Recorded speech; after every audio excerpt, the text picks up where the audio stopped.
cousin de Napoléon III qui a assassiné un de ses amis, donc Victor Noir, et c'était suite à une provocation en duel menée par Pascal Grousset. Donc Grousset est un Corse par sa mère, et donc il est anti-bonapartiste. Donc ça veut dire qu'il a, pendant les années 1868 à 70, mené vraiment une campagne anti-bonapartiste. Après ça, donc cette affaire Victor Noir, cet assassinat, a déclenché en fait une immense manifestation à Paris, rassemblant peut-être 200 000 personnes, et qui a été en fait une première insurrection, une pré-insurrection à la Commune de Paris, dont il a été un des principaux responsables. Donc en 1871, pendant ces quelques mois de la Commune de Paris, de cette insurrection, qui est une insurrection patriote et sociale, on va dire, eh bien, il a été délégué aux relations extérieures, donc une sorte de ministre des Affaires étrangères. Après ça, eh bien, il est arrêté, donc il est emprisonné, il passe 1 an au Fort Boyard, puis déporté en Nouvelle-Calédonie, donc après un voyage à fond de cale de 5 mois, il passe 2 mois en Nouvelle-Calédonie et il s'évade. Donc une évasion absolument rocambolesque, rien que l'évasion c'est évidemment un sujet de roman, qui a fait beaucoup de bruit, qui a fait du bruit, ça a été planétaire en fait comme retentissement, et ça a d'ailleurs été immortalisé par 2 tableaux de Manet. Et donc après ça, eh bien, il fait un peu le tour du monde et il arrive en Angleterre, à Londres. Il est en exil, donc il passe 7 ans à Londres et en Angleterre. Et c'est là en fait où il commence finalement son œuvre journalistique et littéraire et qu'il entre en relation avec Hetzel. Alors cette relation avec Hetzel, donc l'éditeur de Jules Verne, est évidemment extrêmement intéressante parce qu'il faut imaginer qu'il est dans le besoin financier, que du fait, à cause de cette Commune de Paris, de son rôle, eh bien, sa famille s'est retrouvée sans ressources. En plus, son père et sa mère décèdent peu après. Et donc, il est en quelque sorte responsable de ses sœurs et frères. Et donc, il cherche à tout prix, évidemment, à gagner de l'argent, en même temps qu'il a une vraie volonté de faire une carrière littéraire. Et donc, c'est à partir de là qu'il envoie des manuscrits à Hetzel. Alors, le premier manuscrit, c'est pas un manuscrit de science-fiction ou d'aventure, c'est en fait un titre qui s'appelle « La vie de collège en Angleterre ». Donc, Hetzel met de côté, qui sera publié plus tard, quelques années plus tard, sous le nom de André Laurie. Et ce sera le premier titre d'une longue série sur la vie de collège dans tous les pays, une espèce d'encyclopédie pédagogique qui servira d'ailleurs de base à la réflexion sur tous les débats de l'éducation de la Troisième République. Et puis ensuite, il y a ces fameux romans d'aventure. Alors la vie de Pascal Grousset continue après. Les communards sont amnistiés en juillet 1881. Lui, il continue en fait à vivre en Angleterre, à revenir de temps en temps à Paris. Et là, il fera peu après une grande campagne en faveur du sport, de la pédagogie du sport. Il dira en 1889, le mot est dit, les Jeux Olympiques, il faudra avoir les nôtres, donc évidemment avant Pierre de Coubertin. Donc il fera une vraie campagne en faveur de l'éducation au sport. Et après, il reprendra une carrière politique comme député de Paris, 4 mandats, radical socialiste, très impliqué sur les questions d'accès au savoir, d'ouverture des musées le soir, d'égalité homme-femme, etc., d'éducation des enfants. Et il fera, donc comme c'est un utopiste, c'est vraiment un utopiste dans l'âme, pour l'exposition universelle de 1900, il proposera un grand projet qui sera en fait un puits vers le feu central terrestre, donc en plein Paris, en pleine exposition, une espèce de tour Eiffel inversée. Donc ce projet n'a pas vu le jour, ça se saurait, mais en tout cas il a été largement débattu. Et en fait on voit bien que là, la réalité, c'est aussi celle du roman, c'est le roman qui sort dans la réalité. Donc voilà en 2 mots qui était ce personnage. Vous voyez, un personnage assez fascinant. Et donc l'envoi des 2 manuscrits à Hetzel, donc des 2 manuscrits qui ont été repris par Jules Verne, c'est pendant son exil en Angleterre. Est-ce qu'on peut dire que le fait qu'il soit en exil, donc qu'il ne puisse pas rentrer en France, qu'il ne puisse pas éditer vraiment en France, a facilité le fait que, l'a poussé à laisser partir ses manuscrits et à les laisser utiliser par quelqu'un d'autre? Oui, alors ça c'est évident que effectivement c'est cette situation d'exil. Il était aux abois en quelque sorte, qui effectivement l'a poussé à céder son manuscrit.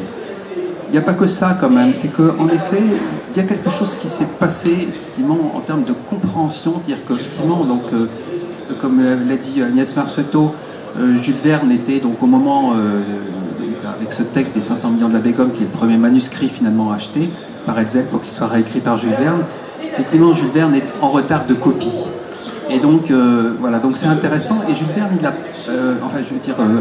Pierre-Jules Hetzel, l'éditeur de Jules Verne, il a pressenti qu'il y avait quelque chose, une espèce de proximité entre Verne et puis Laurie, qui ne s'appelait pas encore Laurie d'ailleurs, qui ne s'appelait pas encore André Laurie, parce que Pascal Grousset, dans toute sa correspondance avec Pierre-Jules Hetzel, signait Philippe Darry, parce qu'il se cachait.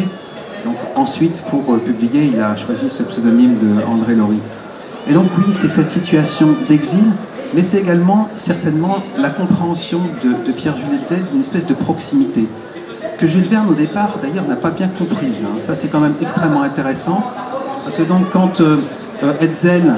alors ce qui se passe avec donc, ce premier manuscrit qui s'appelait L'héritage de Langevol, qui est donc devenu les 500 millions de la Begum, eh bien... d'abord, Hetzel dit à Philippe Darry, il faudrait réécrire ce texte. Donc voilà, il le réécrit. C'est mieux. Donc il lui donne plein de conseils, toute une liste de conseils, comme il faisait beaucoup. Hetzel donnait beaucoup de conseils à ses écrivains.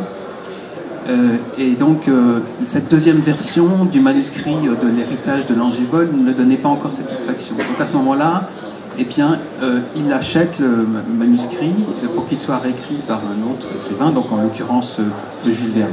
Et donc au départ, Jules Verne, donc Hetzel, quand il envoie le manuscrit à Verne, lui demande son avis. Et Jules Verne est très critique. Il dit oui, c'est mal écrit, etc. Et en fait, cette critique, elle est tout à fait intéressante. Et Hetzel lui fait remarquer, parce qu'au travers de cette critique, voilà, c'est ce que Jules Verne a senti qu'il y avait, comme s'il avait senti qu'il y avait une proximité avec son propre travail. Et que là, du coup, ça devenait quelque chose qui peut-être le dérangeait. Cette relation est extrêmement intéressante, cette proximité. Donc on a des indications d'ailleurs sur cette proximité, tout simplement parce qu'en fait, d'un côté, eh bien, il y a une correspondance très abondante entre Pierre-Jules Hetzel et Jules Verne, et de l'autre côté, il y a une correspondance entre Philippe Darry et Pierre-Jules Hetzel. En fait, il y a une relation triangulaire, mais il manque d'ailleurs un côté du triangle. Il n'y a pas cette relation directe Jules Verne, Pascal Grousset.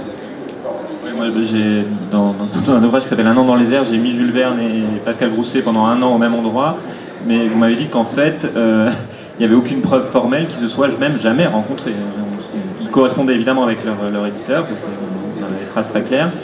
Il n'y a aucune correspondance directe entre les deux, ou par une lettre, vous m'aviez dit qui oui, c'est ça. À un moment, il y a une lettre, oui, c'est ça. C'était au moment de la diffusion du Rayon Vert de Jules Verne en Angleterre. Donc, Philippe Darry écrit à la fois à Hetzel et à Jules Verne pour lui dire que voilà, il peut s'occuper d'une diffusion auprès de Samson & Lowe. Voilà, complètement anecdotique. Et il n'y a aucune preuve formelle qu'ils se soient rencontrés. Non, j'en ai pas encore trouvé. Ouais. Pourtant, j'ai cherché. Ça fait 30 ans que je cherche. Je n'avais pas trouvé. Pour revenir sur ce que vous disiez, moi, en lisant à travers votre livre les correspondances entre donc, cette correspondance triangulaire, on a l'impression que sur les trois romans, on va aussi parler, il y en a en fait un troisième que vous avez peut-être vu à l'écran, qui s'appelle L'épave du Cynthia, qui est finalement co-signé par les deux. Il y a vraiment les deux auteurs, Verne, Laurie, dans cet ordre-là. Donc à travers ces trois romans qu'ils ont coécrits ensemble dans une certaine mesure, on a l'impression qu'au fur et à mesure du temps, soit Pascal Grousset s'améliore, il bénéficie des commentaires de Hetzel et de Verne, et il s'améliore, soit Verne accepte mieux l'univers de Pascal Grousset. Est-ce que vous savez mettre un curseur entre ces deux propositions ou, C'est pas tellement que je sais mettre un curseur, parce que Xavier le sait mieux, mais juste livrer un sentiment. Je pense quand même qu'il ne faut pas oublier que Grousset, c'est le cadet de Jules Verne, et que dans cette relation qu'il y a eu, je pense qu'il y a eu un accompagnement de la montée en puissance littéraire de Grousset. Et d'ailleurs, Grousset, il le dit, puisque dans une lettre qu'il écrit à Hetzel au moment de la publication des 500 millions de la Begum, il dit que la lecture qu'il a eue des 500 millions retravaillée, remaniée par Jules Verne, lui a appris, et j'ai trouvé que cette formule était très, très parlante, l'art du succès, plus que ne l'aurait fait des années et des années de travail solitaire. Donc ça, je crois que c'est quelque chose de très important à dire. Je crois que effectivement, Jules Verne, il adopte les textes, il les adapte, il aide Grousset à trouver sa voie d'homme de lettres. À titre personnel, si je puis me permettre de le dire devant Xavier, je pense que de toute façon, d'un point de vue littéraire, Grousset n'a jamais égalé Verne.